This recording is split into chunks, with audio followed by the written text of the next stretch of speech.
करीम या अल्लाह तेरे नबी मदीना करीम सल्लल्लाहु अलैहि वसल्लम मोहम्मद रसूलुल्लाह का सिलसिला मुश्किल कुशा बिस्मिल्लाह शाह खातिर के दरबार में हमारे मिन्नी शेख साहब कंदुल अब्दुल साहब आए हैं।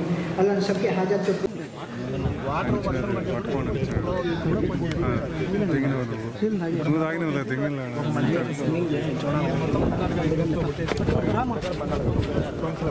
बैक वाटर 7 किलोमीटर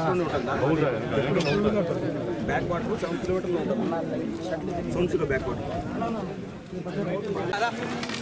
गुरु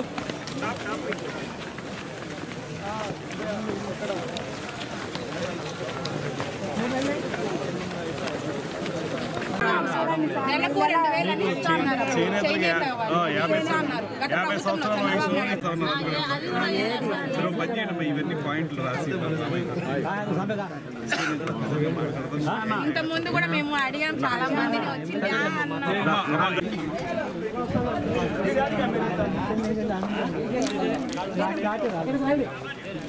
ఒక అద్భుతమైనటువంటి చారిత్రక కట్టడాన్ని పరిశీలించడం జరిగింది. 12వ శతాబ్దంలో మెట్లీ రాజులు నిర్మించుకున్నటువంటి కోటని, దానికి సంబంధించినటువంటి అవశేషాలని కూడా గమనించడం జరిగింది. చాలా కాలంగా ఉప ముఖ్యమంత్రి పవన్ కళ్యాణ్ గారు కూడా ఈ సిద్ధవటం ఫోర్టుకు సంబంధించి దీన్ని పర్యాటక కేంద్రంగా తయారు చేయాలనేటువంటి ఆలోచన వారు కూడా ఎన్నికలకు ముందు నుంచి కూడా మాతో చెప్తూ ఉన్నారు. ఇవాళ నాకు ప్రత్యక్షంగా ఈ కోటను చూసేటువంటి మహద్భాగ్యం కలిగింది. దీన్ని పరిరక్షించుకోవాల్సినటువంటి బాధ్యత మనందరి మీద ఉంది. దాంతోపాటు ఈ కోటని రెనోవేట్ చేసుకుని ఒక పర్యాటక కేంద్రంగా తయారు చేయాలంటే కోటతో పాటు చుట్టూ ఉన్నటువంటి దేవాలయాల్ని, అదేవిధంగా పక్కనే ఉన్నటువంటి సఫారీ చీటా ఉంటుందని కూడా చెప్తున్నారు. అదేవిధంగా పెన్నా నది పక్కన ఉంది. ఈ పక్కన ఉన్నటువంటి కందకంలో నీరు మనం నిల్వ చేయగలిగితే అక్కడ ఒక బోటింగ్ యాక్టివిటీ కూడా పెట్టుకోవచ్చు.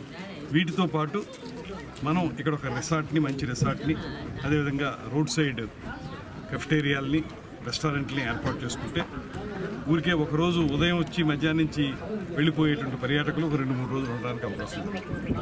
అలాగే ఈ ప్రాంతాన్ని ఒక సర్క్యూట్గా తయారు చేయాలనేటువంటి ఆలోచన ఇక్కడ స్థానికంగా ఉన్న మిత్రులు కూడా తెలియజేస్తున్నారు. ఆ పర్యాటక కేంద్రంగా చేయాలంటే కొన్ని అభివృద్ధి కార్యక్రమాలు చేయాలి. అందులోనూ లోపల మళ్ళీ మసీదు కూడా ఉంది, దర్గా ఉంది. వాటిని కూడా రక్షించుకోవాల్సినటువంటి అవసరం ఉంది. అదేవిధంగా ఇప్పుడు ఏదైతే గండికోటకి, ఇదే జిల్లాలో ఉన్నటువంటి గండికోటకి మనం కేంద్ర ప్రభుత్వ సహకారంతో ఒక ప్రోగ్రామ్ను ప్రారంభించబోతున్నాము.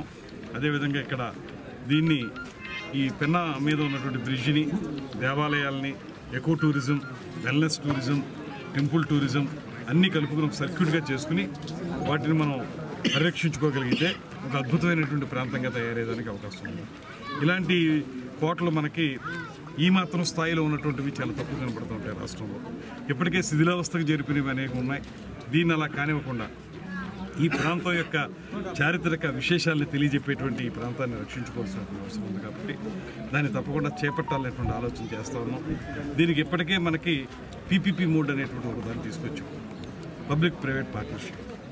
అందులో ప్రభుత్వం మేము చేసేటువంటి సహకారం, ఇవాళ టూరిజంని ఇండస్ట్రీ స్టేటస్ ఇవ్వడం జరిగింది. అదేవిధంగా ముఖ్యమంత్రి గారు కొత్త టూరిజం పాలసీకి ఆమోదముద్ర తెలిపారు. వీటి ద్వారా పరిశ్రమలకు ఏ రకమైన రాయితీలు ఇస్తారో ఆ రకమైన రాయితీలు టూరిజం ప్రాజెక్ట్స్ కూడా ఇవ్వాలనేటువంటి ఆలోచన చేస్తూ ఉన్నాం. కనుక ప్రైవేట్ పార్ట్నర్స్ను కూడా ఈ సందర్భంగా ఆహ్వానిస్తున్నాం. ఇక్కడ ఈ రకమైనటువంటి చారిత్రక కట్టడాన్ని, దీని పక్కన రిసార్ట్స్ని వాటిని కూడా పెట్టుకుంటే ఆర్థికంగా వారికి ఆదాయం లభిస్తుంది. అదేవిధంగా ఉపాధి, ముఖ్యంగా ఇక్కడ ఈ కార్యక్రమాలు చేయడం వల్ల గైడ్స్ కానివ్వండి, అది ఇందులో పనిచేయడానికి కానీ అనేక మందికి పర్యాటక ప్రాజెక్టుల్లో మనకి అది హౌస్ కీపింగ్ కానివ్వండి, లేకపోతే రూమ్ సర్వీస్ కానీ వీటికి సంబంధించి అనేక మందికి ఉపాధి ఇవ్వడం మనకు కుదురుతుంది. అందువల్ల దీన్ని ఒక బృహత్తర కార్యక్రమంగా చేపట్టాలి. దీని మీద కూడా మొన్ననే విజయవాడలో కాన్క్లేవ్ ఏర్పాటు చేసాం, ఇన్వెస్టర్స్ ఇన్వైట్ చేసాం. వారందరూ కూడా చాలామంది ముందుకు రావడానికి సిద్ధంగా ఉన్నారు.